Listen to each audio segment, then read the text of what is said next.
Bonsoir mesdames, messieurs et bienvenue à ce téléjournal Manitoba-Saskatchewan. C'est jour du souvenir aujourd'hui. Des commémorations ont lieu un peu partout au pays. En Saskatchewan, la Légion royale canadienne de Regina a tenu une cérémonie en hommage aux vétérans au Centre Brent. Charlotte Marchal était sur place. En ce matin du 11 novembre, l'émotion était palpable au rassemblement du jour du souvenir au Centre Brent à Regina. Familles, anciens combattants, militaires et citoyens étaient présents par centaines pour une cérémonie d'hommage aux vétérans canadiens organisée par la Légion royale canadienne de Regina.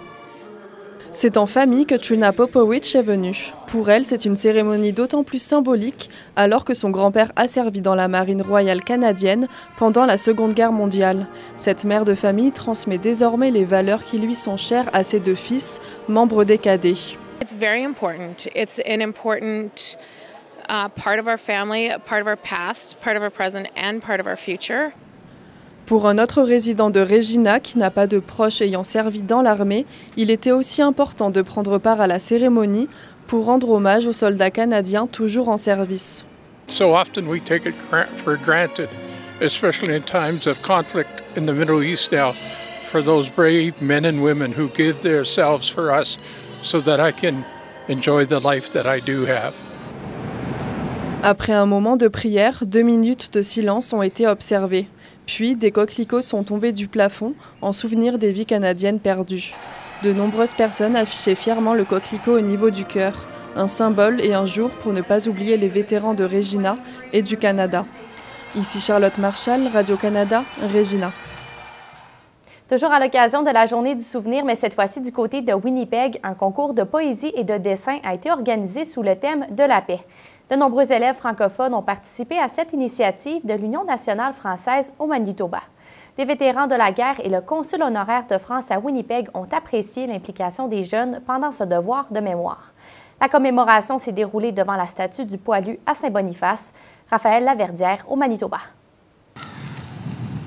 En ce jour du souvenir, 2 minutes de silence sont observées sous la statue du Poilu à Saint-Boniface.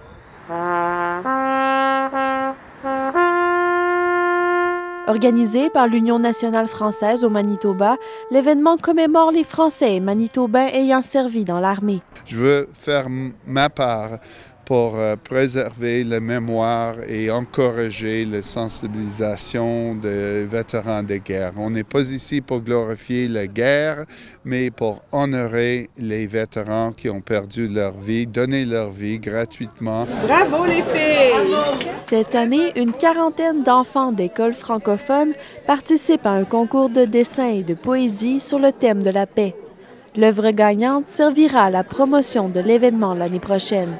J'ai vu sur l'Internet, quand mon prof l'a montré, comme des images de soldats, puis des ciels faits en pastel, de la soleil qui couche. Pour plusieurs, la jeunesse possède une place primordiale au sein de ce devoir de mémoire. On voulait faire participer les enfants et pour voir qu'est-ce que le 11 novembre signifie pour eux, parce que beaucoup ne connaissent pas la guerre. Alors au travers des yeux d'enfants, on a voulu exprimer par les dessins qu'est-ce que ça représente pour eux le 11 novembre. Il s'agit pour certains d'une réflexion à entamer dès le plus jeune âge. Pour être capable d'avoir les jeunes générations aujourd'hui, les sensibiliser dès le plus jeune âge à qu'est-ce que le sacrifice ultime qu'ont fait nos aïeux, c'est primordial pour notre société. Ici, Raphaël Laverdière, Radio-Canada, Winnipeg. Au hockey junior, les Pats de Regina et les Wheat Kings de Brandon s'affrontent à 2 occasions ce week-end. Aujourd'hui, les 2 équipes ont croisé le fer à Brandon, au Manitoba. Et demain, ça va se passer du côté du Centre Brent à Regina. Avant ce week-end, les 2 équipes s'étaient affrontées à 2 reprises dans la saison 2023-2024. Les Pats ont eu le dessus lors de ces 2 rencontres, avec des victoires respectives de 7-6 et de 6-1.